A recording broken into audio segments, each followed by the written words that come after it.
Alrighty, I'm thinking we have 2 videos left. Bottom of page 15 with the section that says, how did Quakers in the mid-Atlantic colonies influence New Englanders? So this is going to help with question number 1, which is, what arguments did some Quakers use to continue owning slaves? Alrighty.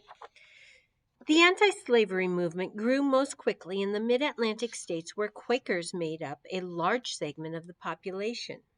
In the 1750s, Quakers in Pennsylvania and New England addressed the problem of slavery.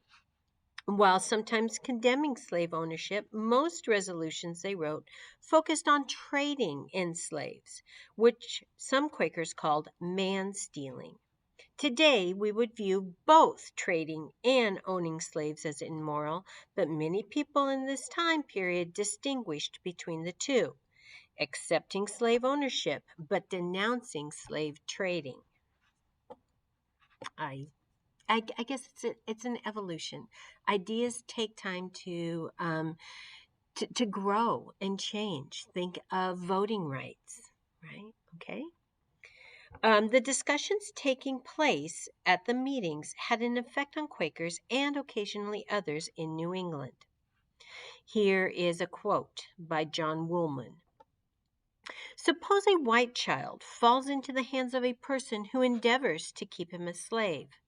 Some men would account him an unjust man in doing so, who yet appear easy while many black people of honest lives and good abilities are enslaved.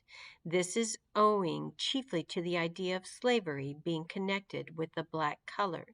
So blaming it on the target or the victim. You know, you found yourself in this situation because of your own actions. Well, that blacks deserved this because of who they are, but wouldn't that still apply to then any person who finds themselves kidnapped and stolen? Alrighty. In 1758, New England Yearly Meeting of Friends, as Quakers were also called, Friends is another nickname for a Quaker. The Society of Friends is what they called themselves. Okay, in 1758, New England Yearly Meeting of Friends prohibited New England Quakers from engaging in the Atlantic slave trade. The Yearly Meeting in 1773 denounced the ownership of slaves among Quakers as well. So it only takes like 20 years before trading in slaves is denounced, deemed evil, and then owning slaves is also denounced. The two resolutions represent milestones in the history of the anti-slavery movement in New England, though both directives sometimes fell on deaf ears. Some Quaker masters offered explanations. Here's question number 9 for why they needed to retain their slaves. Others noted that they had invested a great deal in the upbringing of enslaved children and that to free them would mean a great financial loss. Another group thought that freeing slaves would result in massive disorder and an increase in crime, arguing that black people could not function as responsible citizens. Okay, so there's a money aspect of it, and then there's this, it's for their own good. Still, others argued that it was their duty to assist their slaves as they grew up, and that to turn them out onto the streets would be unjust.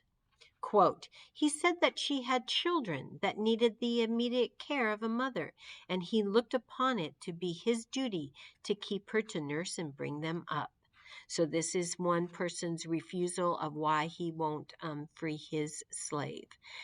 It's a woman being enslaved, a black woman, and this white master needs her, to help raise his children. And it's her duty, and it's his duty to keep her. The debate over slavery and slave trading would acquire new sharpness, so new focus, As the conflict between Great Britain and its American colonies deepened in the 1760s and 70s, as American colonists protested against a British plot to enslave them, a growing number were moved to question the status of enslaved people in their own midst. So, big title here: Slavery and the Revolution. Number 10, what new ideas did the revolution bring to people's minds? And you're to name three.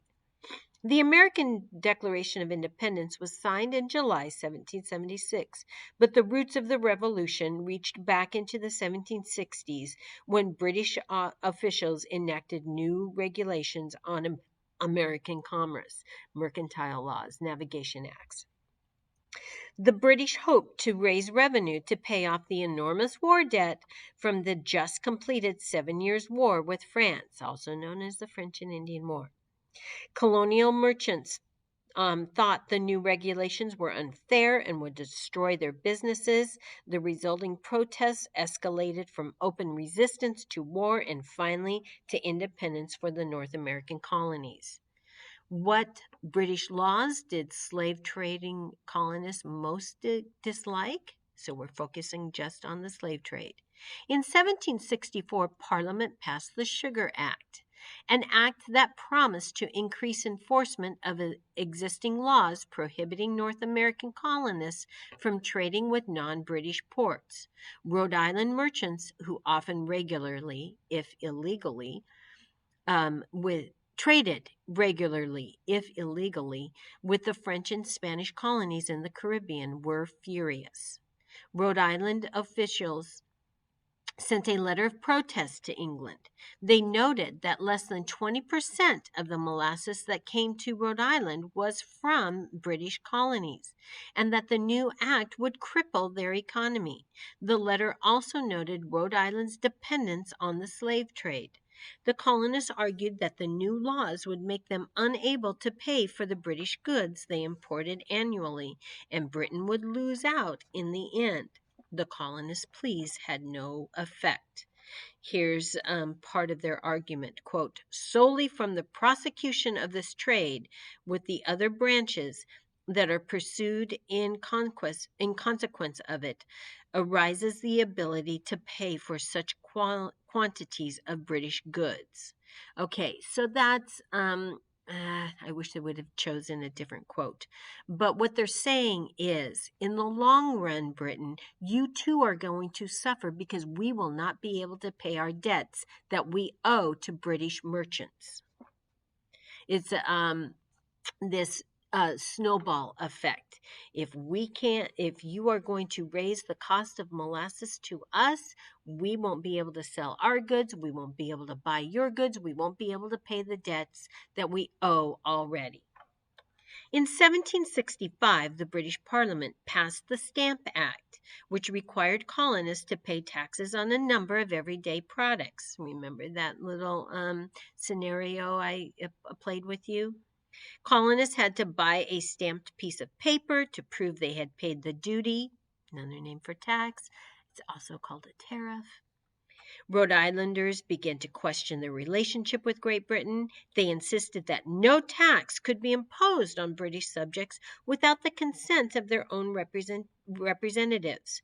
To submit to taxation without representation, they argued, would reduce them to the condition of slaves. How did new ideas about freedom and liberty affect the institution of slavery? Looking back again, this will probably tie in better with number 10. As the crisis with Great Britain intensified, colonists were talking about property rights, taxation without representation, freedom, and liberty. They spoke about freedom from oppression and about independence. These concepts referred to their relationship with Great Britain, but some colonists saw them as applicable to slavery as well. Some whites in New England suggested that the conflict with Britain was a divine punishment for the colonists, for the owning and trading of slaves. They made a direct connection to the situation at hand and the fact that so many colonists had engaged in what was now widely thought of as an unrighteous and ungodly practice. These religiously conservative people believed that God was judging them for their actions. One such individual was Moses Brown of Providence. Remember how the Sally basically destroyed their financial well being for the Brown family? The one time slave trader, and that doesn't mean he just did it one time, it was that he was once a slave trader. The one time slave trader was converted to the anti slavery cause in 1773 following the death of his wife. Convinced that her death was a punishment from God, he freed his slaves of his own choice. He wasn't ordered to do that. He manumitted his own slaves. He later converted to Quakerism and became one of the guiding spirits of Rhode Island's growing anti slavery movement. Here's a quote from another slave owner, Samuel Hopkins. He's a Newport minister. Slavery is a sin of crimson dye, so red dye, which is most particularly pointed out by the public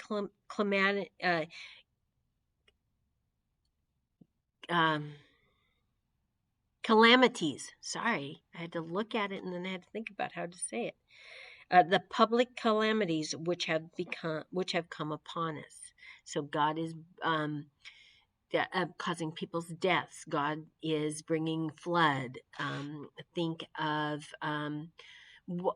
Moses when he's leading the Israelites out of Egypt, and all of those calamities that the locusts that come, and the plagues that come to Egypt until the Pharaoh actually frees them and allows them to leave. Others saw a more practical problem. They feared that slaves in their midst might side with Britain. Some of these colonists began to press for the abolition of slavery, though few could imagine immediate emancipation, so immediate freedom.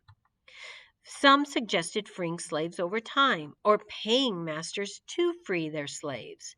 So get rid of that financial aspect of it. Colonists' fears about slaves' loyalty later proved right. Thousands of enslaved people, drawn by a promise of freedom, fought with the British during the war. Still others, usually slave owners themselves, saw the property rights arguments advocated by revolutionaries as applicable to their own situation. To require masters to free their slaves would be, in effect, to deprive them of their personal property. This was exactly what many Americans were trying to keep the British from doing. John Brown, Moses's brother, became an outspoken supporter of the rights of colonists to pursue whatever commercial opportunities were at their disposal to make a profit, including trading in slaves. So you've got a family dynamic going on there too, of brothers having completely different political views. As the Revolutionary War loomed, it was unclear what colonists would do. And now I'm going to be at the top of page 18, and that will be the final video. Okay, I think we answered questions 10, 11,